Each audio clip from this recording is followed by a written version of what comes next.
I wish all of you a happy and holy Buddha Purnima, because this is a holy Thursday. So this happens today itself is Buddha Purnima. Sometimes we celebrate on other days. Today is the Buddha Purnima, and this is a thrice blessed day. Why is it thrice blessed? This is the day Lord Buddha was born in Lumbini, which is in present Nepal. And this is the day when Lord Buddha was enlightened. From Siddhartha, he became a Buddha. And this is the day when he attained parinirvana in the place called Kushinagar. So that is why it is thrice blessed day. Because when an avatar, a great master, a great leader comes, he chooses when to come. Because that time, there are many people in India, they were all caught up in this ritualistic worship, caught in animal sacrifices to please gods, forgetting the real message of the scriptures. So Lord Buddha incarnated to spread the message of love, compassion, kindness, peace, harmony, and non-violence. So his greatest message was ahimsa paramo dharma. So non-violence is the greatest dharma. Non-violence not at the physical level, avoiding killing animals, but non-violence at the level of the speech, non-violence at the level of the thought. At all levels to have non-violence. So in 2,600 years ago, in the place called Lumbini, which is in present Nepal, Lord Buddha took birth. I was blessed and fortunate to visit that place in Lumbini in Nepal few years ago. And because according to the Buddhist tradition, it is believed any of the four places you see, it is equivalent to have darshan of Lord Buddha. One is Lumbini, where he was born. Second is Bodh Gaya, which is in present Bihar, which is where he was enlightened under the Bodhi tree. And third is Sarnath, which is close to Varanasi, Benares. And this is where he gave his first sermon to the bhikshus. And fourth is Kushinagar, which is also in Uttar Pradesh, where he had attained the Samadhi. So fortunately, I happened to go to both Lumbini as well as Sarnath. So that is the blessing of Swami. So it is by his grace, you could go to these holy places. So coming to the, whenever you have a holy person or avatar, it is good to know their life and the message. Because this is the days, God's blessings, God is only one God, omnipresent. His blessings are always there. But during the special days, the belief of the scriptures is there is a special blessings of these great masters. Their consciousness is all pervading and they get special blessings. So I know we will have special grace and blessings of Lord Buddha today, and we are going to talk about him. So when he was born, soon after he was born, so his father, he wanted to know those days horoscope, what is going to happen to my son? They said either he will become a great emperor, greatest king, or he will become a great monk, enlightened. Naturally, his father was a king. He doesn't want his son to become a renunciator, a monk. Nobody wants, unfortunately, but that is the highest. Because if he was a great king, only that kingdom would have benefited the subject. Now, being a Buddha, enlightened one, he benefited the whole humanity, not just for that time. Millions of people over eons are getting benefited and will benefit through his message. So that is what happened. So coming to the course of his life, because he was destined to become a monk, his father wanted to prevent him to see any suffering at all. But as says, nobody can prevent destiny. What is destined to happen will happen. So one day he took his friend and charioteer Channa on the way. A lot of you know the story, but it's worthwhile recollecting. He went there on the way. What does he see? He sees three signs. Some old man going on a stick, and somebody who is very sick, in a lot of pain, and third, he sees a person who is dead. So three major things. Somebody sick, somebody old, and somebody died. So he could not believe, what is this? Because he never saw that, because he's a young man. He was only in his 20s that time.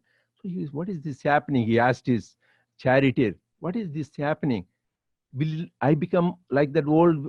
Yes. My wife, Yashodhara, and my son will become like that? Yes, will become old. Will I become sick like them? Yes. My son and daughter wife will become like that? Yes. Will I die one day? Yes. My wife and the son will die? Yes. Oh my God, all this going to happen. Because till then he didn't realize that fact of life. So that is why in Gita it is said in chapter 13 and Shloka 9, Janma, Mrityu, Jara, Vyadi, Dukkha, Doshanu, Darshanam. A person, spiritual seeker, as a jnani, you should have always think birth, old age, sickness, and death. Because these are facts of life. We need to face the reality. So he realized that, okay, this is all to life. Then he got the dispassion. What is the purpose of life? Who am I? Why I'm here? A lot of times we don't think. We also see old age, sickness, and death. How many people get that dispassion? He saw that. He said, what is the purpose of life? Who am I? What is going to happen to me? So then what happened? He renounces. Next stage of dispassion is renounces. So without the knowledge of anyone, he left the kingdom. So what does anybody want? The three Ishanatrayam, they call it. Most of the human beings, Dhaneshana, Dareshana, Putreshana. That means we want wealth. Second is Dareshana. That means we want a spouse, a lady, a husband, wife. Putreshana, then you want progeny, the children. These are the three. So he had a wonderful kingdom. He has a beautiful wife, and he has a nice and some son. But he renounced everything and in the search of the highest truth. That is why it's called Tyage Naika Amrutatva Manushu. Only by Tyaga, renouncing, you get that immortality. That is why Lord Buddha became immortal. Everybody adores him, worships him all over the world, millions of people. So he renounced everything in search of the truth. And what happened when he was in search of the truth? He met many great pundits, scholars, great saintly beings. Each one said, this is the way to do spiritual practice. So study Vedas, study the scriptures, and do yajnas, do yagas, and then don't eat anything, be fasting. So he did all that. When he did so much austerities, his body was famished. He was like skin and bones because he was not eating for so many days. But he was not attaining any knowledge at all. So he thought this is not the way. Then one day, the devotee by name Sujata gives him nice pious pudding. He eats and gets a little strength. He said, this is not taking me anywhere. Let me contemplate. That is where he goes under that Bodhi tree and contemplates an intense meditation. Who am I? Who am I? So I'm not this body. I'm not this mind. I'm not this intellect. Who am I? Then he gets that nirvana. I am I. He realizes that. That is, then becomes, Siddhartha becomes enlightened and then becomes Buddha. That is the time. Then that is the time he said, don't go to extremes. He says, Madhya Marga, middle path. That is what he introduced the thing of middle path. Don't go to extremes. Actually, this is there in Bhagavad Gita long time ago. You go to chapter 6, Lord Krishna says, Yuktahara viharasya yukta cheshtasya karmasu yukta swapnava bodhasya yogo bhavati duggaha. If you want to get yoga, no more pain and suffering, three things: eat moderately, we all know, and work moderately, and have recreation moderately, sleep moderately, and be awake moderately. That means if you sleep too much, it is not good. If you don't sleep at all, awake all the time, you're no good. If you eat too much, it is not good. If you don't eat at all, it is not good. If you work too much, eating workaholics, is no good. And don't work at all, lazy, it is not good. So this middle path, this is what Lord Krishna said, and Lord Buddha confirmed, take to this middle path. Then once you take this middle path, you get enlightenment, because he showed in his life itself how to practice this. I want to tell two beautiful stories, his life, his message. Number one, his cousin called Devadatta. This young man, he never liked Buddha. He wanted so many times, he has that jealousy, competition for Lord Buddha. He wanted to even kill him, not once, 2-3 times, through the archery, through the throwing the boulder on him, sending an elephant on him. He tried so many times. He couldn't succeed because God was for. Then this Devadatta, one time became so ill and he was in the deathbed. Then what do you know, Lord Buddha? That is forgiveness. Like Jesus said on the cross, forgive, Lord, they know not what they do. So similarly, This Lord Buddha goes to this man, Devadatta, sits at his bedside against the wishes of his disciple. He says, if I love you like the way I love my son Rahul, you will get up and walk. And there he happens. Devadatta gets up and walks. You see that? The one who wanted to kill you, he forgives, and not only forgives, he heals him completely and gives him life. That is the practice of love and compassion. And second story is, a lot of people also know Buddhist story of Anguli Malika. So this man, so this is a very good person, but it's a big story. We don't want to. So this person, Angulimala, means he has the necklace. What necklace? Necklace of thumbs of people. You are supposed to have a necklace of 1,000 thumbs. That means he heard 1,000 people, either kill them or he, cut out their thumbs. So 999 he did, only one more remaining. So he was so cruel. So the next one, he happened to be, he sees his subject is his mother. But Lord Buddha, compassionate, he didn't want to have this bad karma. So Lord Buddha comes in his way, the power of love. That is why Swami says the greatest power we have is love. With the power of love, he completely transforms Angulimala. Angulimala falls flat at his feet and he joins the order. He becomes a monk. Actually, like you see the story of Ratnakara becoming a Valmiki, right? Because having the mantra from Narada. So this man completely changes around and becomes the disciple. And it was amazing, this man attains parinirvana. People say he was so bad, even his own disciple and brother Ananda did not attain when Buddha was there. But this person, Angulimala, attains parinirvana, people. So that is the power of love and the transformation. Actually, there is a Angulimala Sutta which people chant for anybody sick that will revive people. So that is the love and compassion. And also not only for people, it's like sinners or his own enemies, like Devadatta hated him, and this man was so cruel. He had compassion. Also for the animals. Even then, one time there had an elephant, mad elephant to kill, but once it came in contact with Buddha, it tamed down, it came calm. So that is the power of love he had. Then after he got the enlightenment, he was very happy in bliss, because when you're nirvana, but the Lord comes and tells, hey, don't confine it. You need to share with people. Like Swami says, Premanu Pansuko Pinsuko. The love you received from me, share with all. Then from Bodh Gaya, he goes to this place called Saranath, which I happen to be seeing that is close to Varanasi. That is the first sermon he gives to the disciples. This is very important because God and his message are same. We should all know what the message was. The greatest message of Buddhism is called Dhamma. Four noble truths. Four noble truths. They are the fundamental truths. First truth is Sarvam Dukkham Dukkham. This whole world is full of sorrow. So what is the sorrow? He says 5 types. Sorrow of birth, sorrow of old age, sorrow of sickness, sorrow of death. Those are 4. 5th, sorrow, I don't want to have something, and you get it. And I want something, you don't get it. So what you want, you don't get it. What you don't want, you get. That is also suffering. So this suffering is a part of life. Because we all know that we think we are the only one who are suffering, others are not. But if you go, everybody has suffering. So first you need to know the fact is universal. Suffering is a fact of life. That's why Lord Krishna says, Dukkhalayam Ashashvatam. The whole world is like a house of sorrow. So this is all the fact of life. So first we need to realize, face the fact. Don't try to run away, because people first, they think they are the only one suffering. Others are not. Everybody is suffering. But then to escape from suffering, what do people do? Just they watch movies, go to TV, or socialize with people. Some people take to drugs, alcohol, various other means, the devious means to avoid suffering. But that is not the way. Why do we have suffering? So diagnosis is we have suffering. Next, second noble truth, Lord says, why do you have dukkham? Dukkha is due to trishna. Trishna means desire. They in Pali language, in Buddhist, they call tanaha.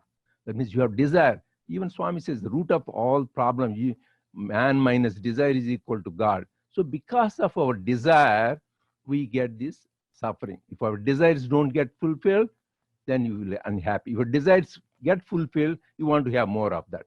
So second thing is, noble truth is, the cause for suffering is desire. So the desire, where is the root of the desire? It is in your sankalpa, in your mind. You want to have it. That is also beautifully covered in Gita. This looks like almost, anyway, he was a Hindu prince. Dhyayato vishayan pumsas sangaste shupayate. Once you think about something, you want to get it. The desire, the thought is the root of the desire. So you go to the root and try to eliminate. That is the second noble truth. Third noble truth, yes, we know we have suffering. We know the cause of suffering. Doctor, as doctors, we know we have disease. I know what causes disease. What is the treatment? He says, yes, there is a treatment for the suffering. That is called nirodha. Yes, the suffering can be cured. How? By attaining nirvana. So that is the third. Yes, suffering can be cured. What is the fourth noble truth? The path, how to end the suffering. Yes, suffering can be ended, but how? Fourth noble truth is through the Eightfold Path. This is what Swami talked in his discourses many times in Vrindavan and also in Prashanti Nilayam. The Eightfold Path, we don't have time. Just the eight is, one is Samyak Bhavana, that means good thought, right thought. Samyak Drishti, that means right vision, right? Samyak Darshanam, right view. Samyak Shravanam, thinking, listening right. Samyak Vak, right speech. Samyak Karma, that means right action. And Samyak Jivanam, that means right living. And then right mindfulness. And Samyak Samadhi, so right, and Samyak concentration, Samyak Ekagrata. All this Eightfold Path you practice, then you will attain nirvana. But in these three important things Swami emphasized was right speech. We already talked about right speech. Be truthful, be sweet, soft, and helpful. There is one speech. And more importantly, Swami emphasized the Samyak Drishti, seeing. So to see right vision is very important. Wear the glasses of love, everything will be love. If you wear the glasses of jnana, everything will be Brahman. So Swami says you need to have the right vision. And most importantly, Samyak Sankalpa, right thoughts. So if we have that, this is all the eightfolds are important. These are the three most important and emphasized. Then we have attained the nirvana. As I said, these four holy places I talked about, Lumbini and Bodh Gaya and Kushinara, and what is the fourth one? Is Sarnath. So all these are holy places. Actually, I was fortunate. So this Bodhi tree under which Lord Buddha was attained, a branch of the tree was taken by the daughter of Emperor Ashoka to Sri Lanka. And now that they have the tree in a place called Anuradhapura, they called Sri Mahabodhi tree. Sri Mahabodhi tree, in that place, we happened to visit that tree. They say that is the oldest tree on the earth. It is there 200 BC and still being worshipped because they identify the Bodhi tree with the Lord Buddha, because that is under which he got the enlightenment. So I want to conclude the three important concepts Swami said. What is their mantras? Buddham Sharanam Gacchami, Dharmam Sharanam Gacchami, Sangham Sharanam Gacchami. That means, Buddha, I take refuge in Lord Buddha. Second is, I take refuge in Dharma. What is Dharma is? His teachings. I take refuge in his teaching. And Sangham Sharanam Gacchami. Originally, Sangham means the Sangha which he established, the order, Buddhist order, the monks and the nuns together.